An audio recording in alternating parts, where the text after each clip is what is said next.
De todos os períodos e eventos pré-históricos, talvez nenhum seja tão icônico quanto a Era do Gelo. Foi ela que nos deu os mamutes, os tigres dentes de sabre e, claro, as gigantescas camadas de gelo que cobriam o mundo.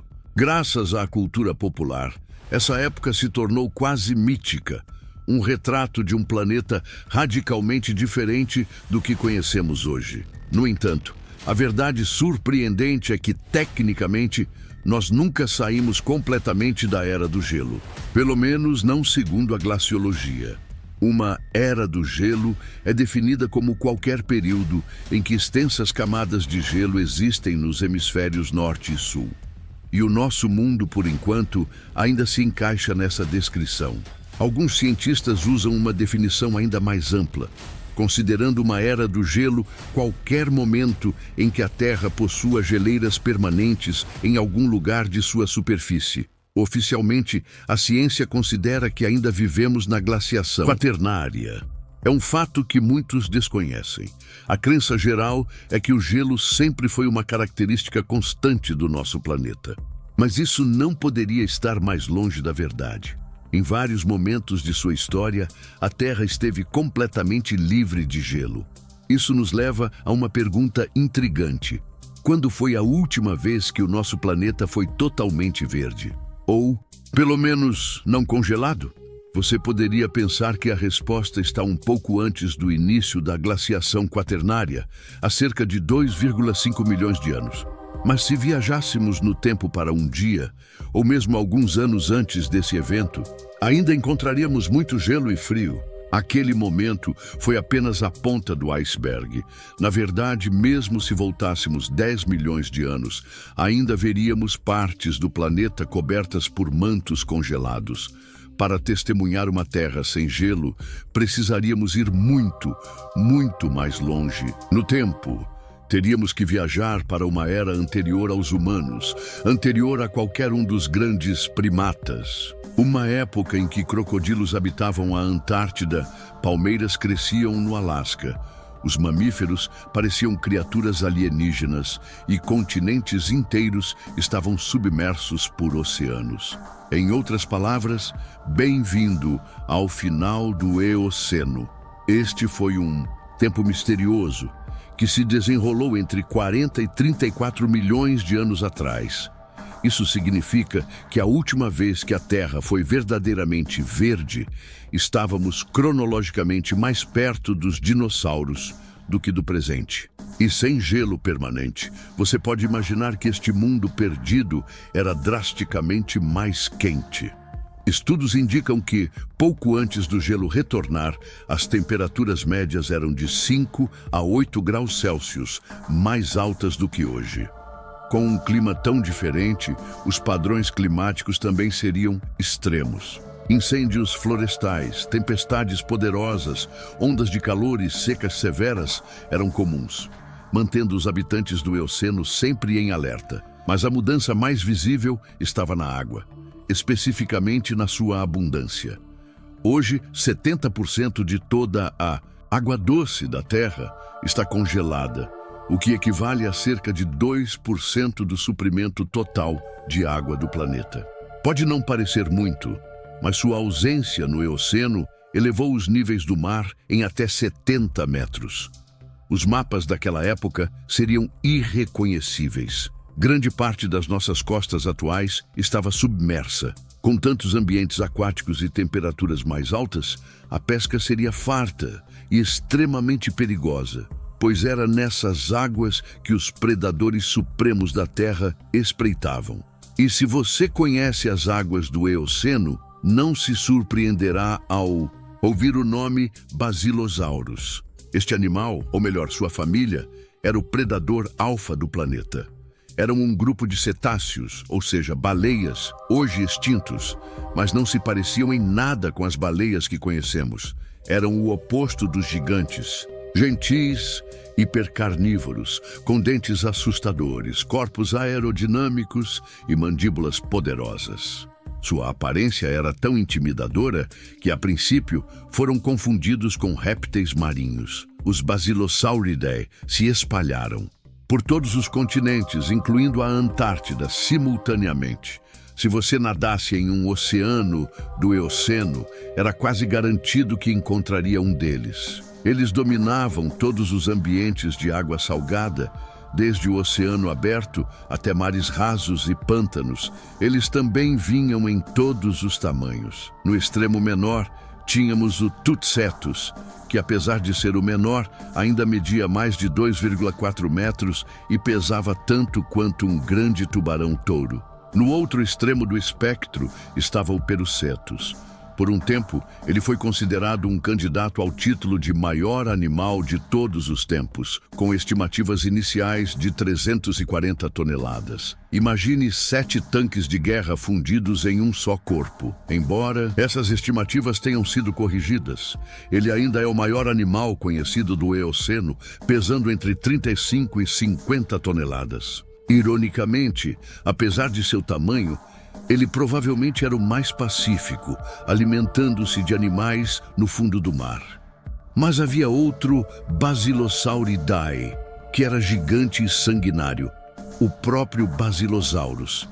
Medindo até 18 metros de comprimento, ele era um caçador ativo que se alimentava de tubarões, peixes grandes e até mesmo de outras baleias como o Dorudon. Sua mordida era poderosa o suficiente para estilhaçar concreto, e seus dentes podiam perfurar, esmagar e mastigar suas presas, até virarem uma pasta.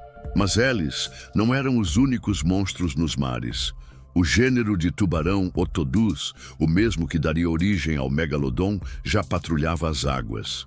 A espécie da época, o Otodus auriculatus, podia atingir 9,5 metros, comparável às maiores orcas. E talvez houvesse outro ainda maior, o Otodus obliquus, que chegava a 12 metros. Imagine o espetáculo: tubarões gigantes contra baleias predadoras gigantes. E como se não bastasse, as temperaturas mais quentes do Eoceno sustentavam outra criatura aterrorizante: serpentes marinhas gigantes. A família Palaeophiidae era composta pelas maiores cobras aquáticas de todos os tempos. A maior delas, a Palaeophis, podia atingir impressionantes 12,3 metros de comprimento, quase o tamanho da titanoboa. Eram predadores de emboscada, capazes de engolir tubarões, peixes e talvez até pequenas baleias inteiras. Felizmente, a terra sem gelo não criou apenas monstros. Em terra firme, a vida também florescia. O clima quente e úmido resultou em florestas tropicais e bosques exuberantes, permitindo que os mamíferos crescessem em tamanho e diversidade. Um grupo em particular se destacou: os ungulados, ou animais com cascos. Os Brontotheriidae, parecidos com rinocerontes, foram dos primeiros mamíferos a ultrapassar a marca de várias toneladas. Eles usavam seus chifres ósseos para combate. Outro grupo, os Embrytopoda, eram ainda maiores, pesando mais de 4,5 toneladas, o equivalente a um pequeno elefante asiático. E claro, os primeiros proboscídeos, ancestrais dos elefantes, também estavam em plena ascensão. E os primatas? Ironicamente, nossa família estava mais diversa naquela época do que hoje, graças à abundância de florestas. Mas os mamíferos não reinaram incontestados. A era Cenozoica pode ser conhecida como a idade dos mamíferos, mas os répteis ainda lutavam para manter sua coroa. As temperaturas mais altas lhes deram uma vantagem, e eles evoluíram para se tornar superpredadores terrestres. Entre eles estavam as temíveis aves do terror, pássaros gigantes e carnívoros que não voavam. Mas o grupo mais letal era o Cebecidae, uma família de crocodilomorfos terrestres. Eles pareciam crocodilos feitos para correr, com dentes serrilhados como os de um dinossauro.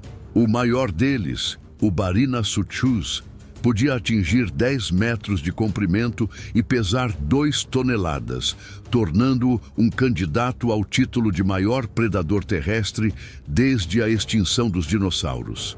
Ao mesmo tempo, mamíferos carnívoros também desenvolviam. suas próprias armas, como os hienodontes e os porcos do inferno, que evoluíram cabeças e mandíbulas desproporcionalmente grandes para causar danos catastróficos. Foi uma época em que o domínio da Terra estava verdadeiramente dividido entre mamíferos e répteis. Quem sabe como as coisas teriam terminado se não fosse por aquele incômodo gelo. O Eoceno estava em uma tendência de resfriamento que explodiu há cerca de 34 milhões de anos.